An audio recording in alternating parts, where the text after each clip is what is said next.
Hi, so I just thought I'd share a video on how I actually kind of fix new rims onto my Brompton wheels.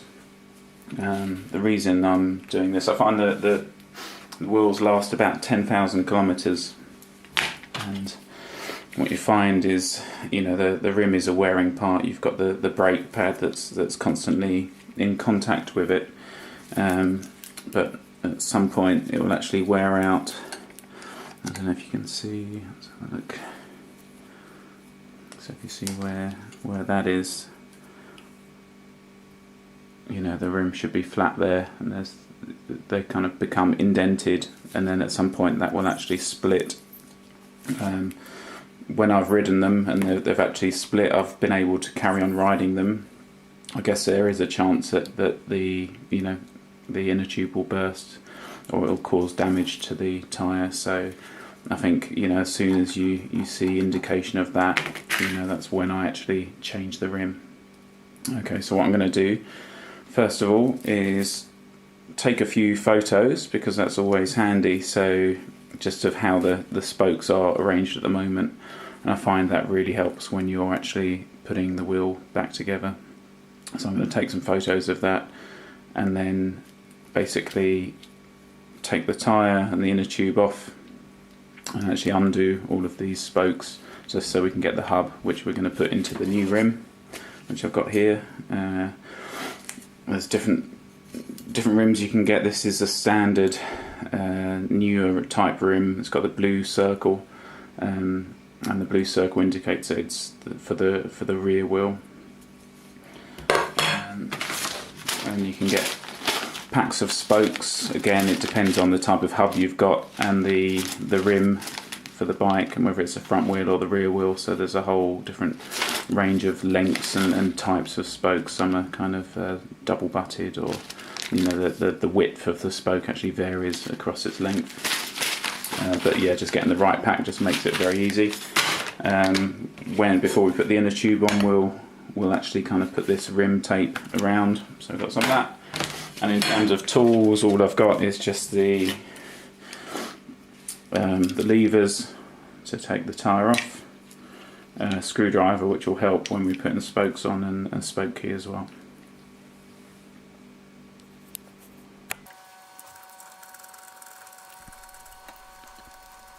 So you'll be pleased to know I've sped up some parts of this video, so I think that the total process was about 2 hours.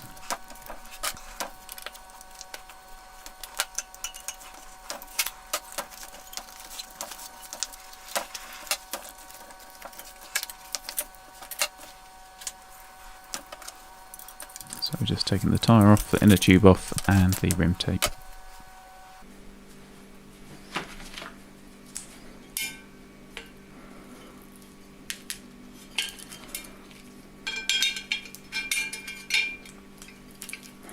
When you're loosening or tightening spokes, an easy way to remember which way to turn the key is when you're kind of looking down at the wheel, so towards a hub from the outside of the wheel, then it operates as you'd expect, you know, like a normal screw to turn. So you turn it anti-clockwise to actually loosen the spoke.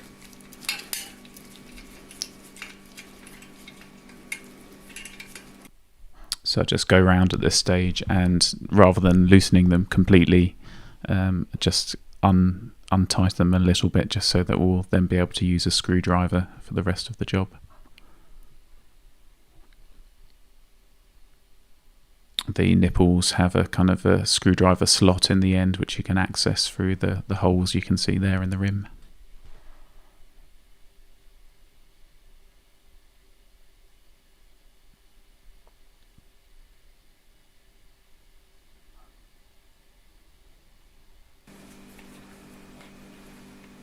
So I've actually used an electric screwdriver here just to make the process go more quickly.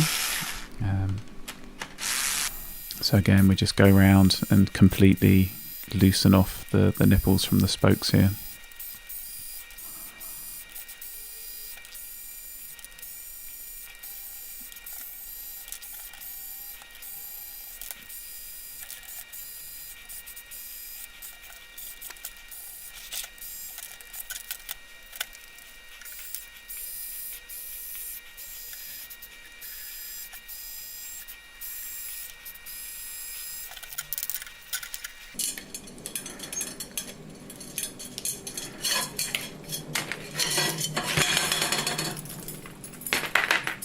So there we go, and you notice I can remove half of the spokes at this stage, but half of them I'll need to remove that bit of black plastic and the cogs from the hub to be able to actually get those out. The old rim can be recycled. I tend to keep the spokes, just as spares. So what invariably happens is I have end up with lots of bags of old spokes, which never actually get used. There we go.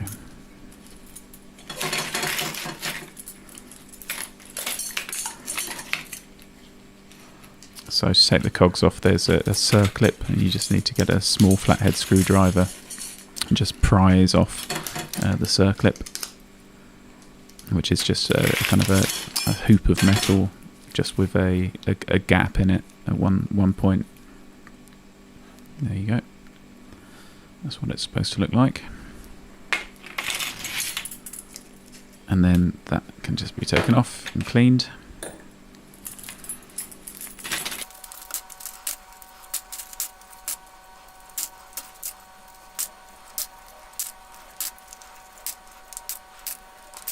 And then we can clear up all of the old spokes and give the hub a clean as well, just so everything's nice to work with.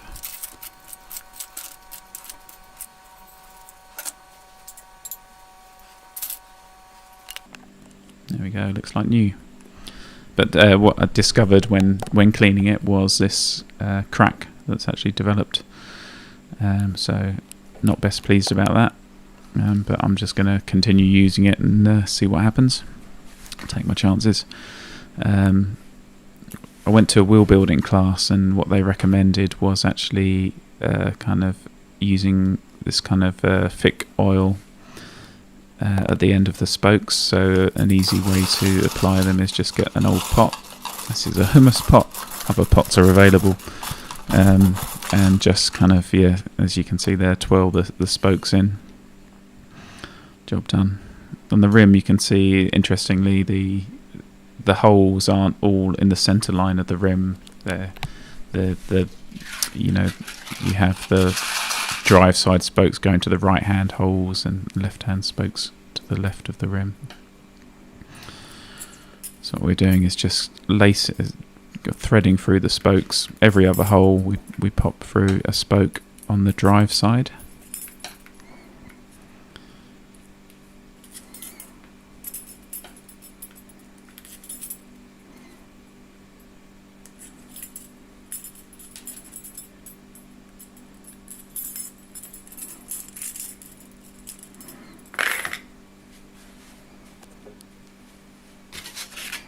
Looks a bit like a mechanical octopus.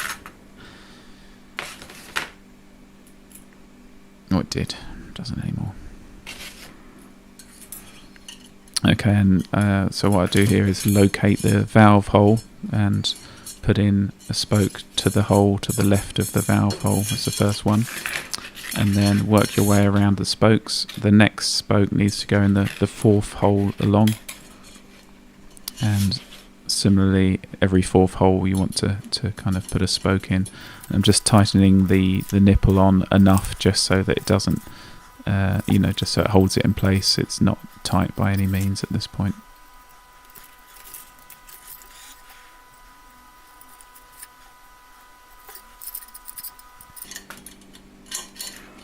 Okay, and you see I've rotated it to the left, which you need to do. Now, on the drive side, I've threaded through spokes from the other side and then connected them to every second hole, so in between the first set of spokes. Now we move on to the non-drive side, and again I'm locating the valve hole, and you can see I'm trying to figure out which, from the length of the spoke, which is the correct hole to go through for symmetry. And you can see you want that kind of gap either side of the valve hole, because that's where you're going to be placing the pump when you're pumping up the tyres. So it's crucial you actually get that valve hole and the spokes around it correct. Otherwise you won't be able to pump up your tyre. so it gets a little bit fiddly as more spokes go on, and it's very easy to kind of scratch the new rim if you're not careful with the end of the spoke as you're kind of threading them. And it's okay to bend the spoke a little bit, you know, when you're putting it into place.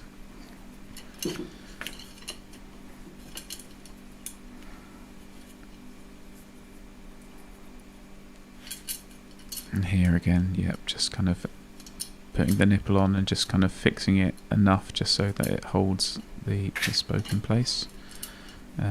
Which you need to use a screwdriver at this stage because you kind of don't really have access to twirl the nipple with your fingers.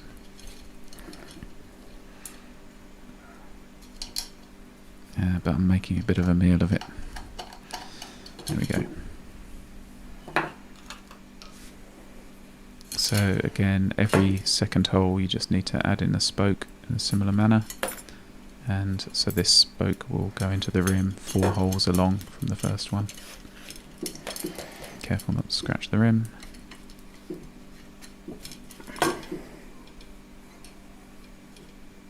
Counting.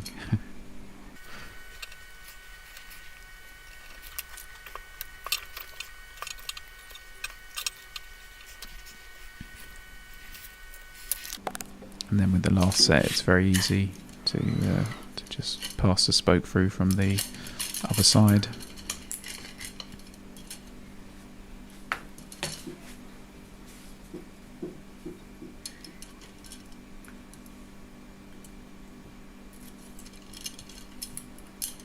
And then all the spokes cross over the other spokes twice, or they cross over 2 other spokes before they go into rim, so it's pretty clear which holes that they go into.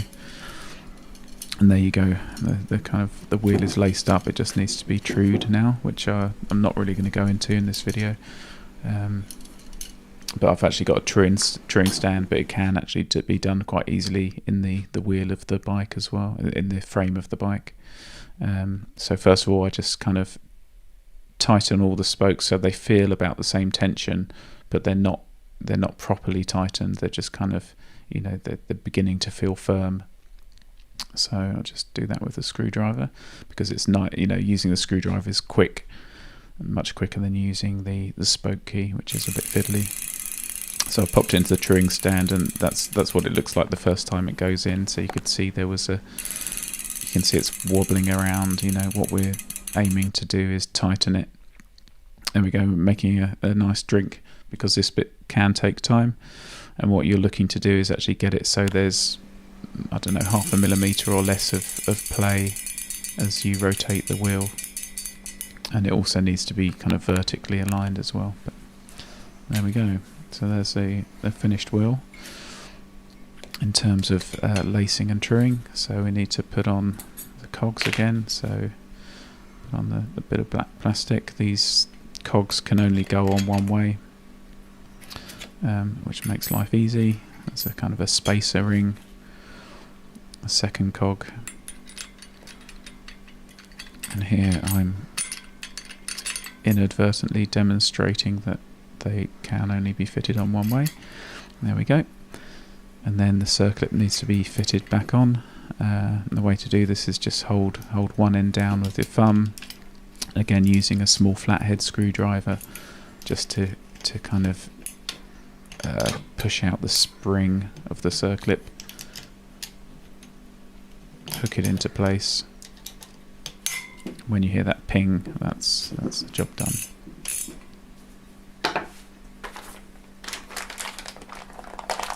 We now need to add the rim tape back on. So these modern double-walled rims use this yellow tape. The older rims use a blue tape.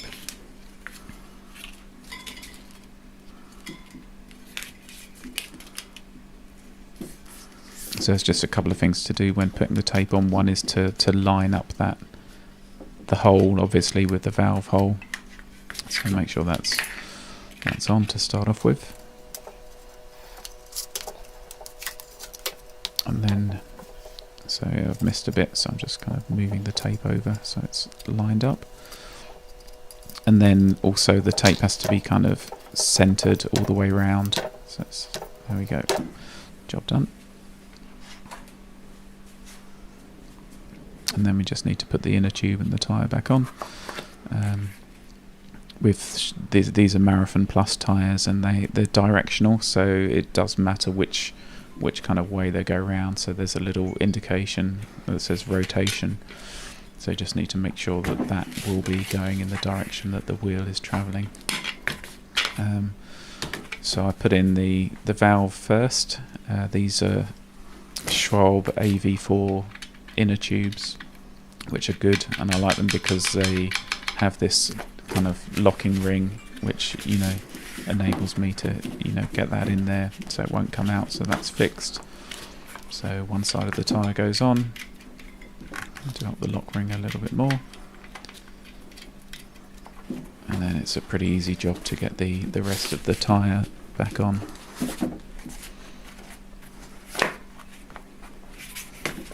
The older rims made this job a lot harder, but as you can see, you don't actually need any tools to get the tyre on. You just do it with your thumbs.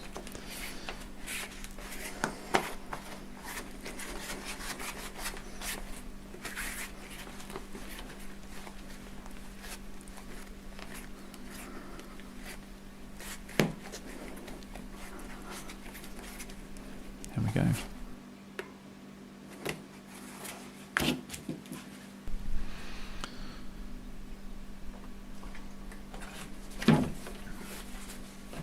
So one last thing I'm doing here is, just because I had kind of greasy hands and there was oil as well, so I'm just giving the rims a clean with a bit of white spirit.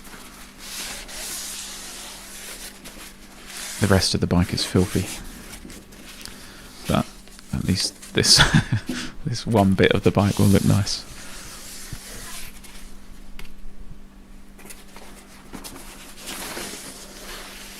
And of course, the real reason is you don't want grease or oil on the braking surface.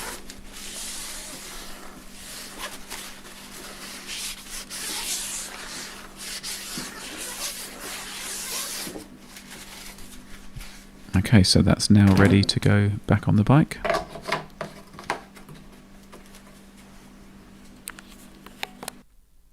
And just so you can see, here's a close-up of the old rim. So that's you can see the kind of curve, and that's what the inside looks like. And you can actually see the metal is split, and that was what's causing it to bend. And there we go, a new wheel in action.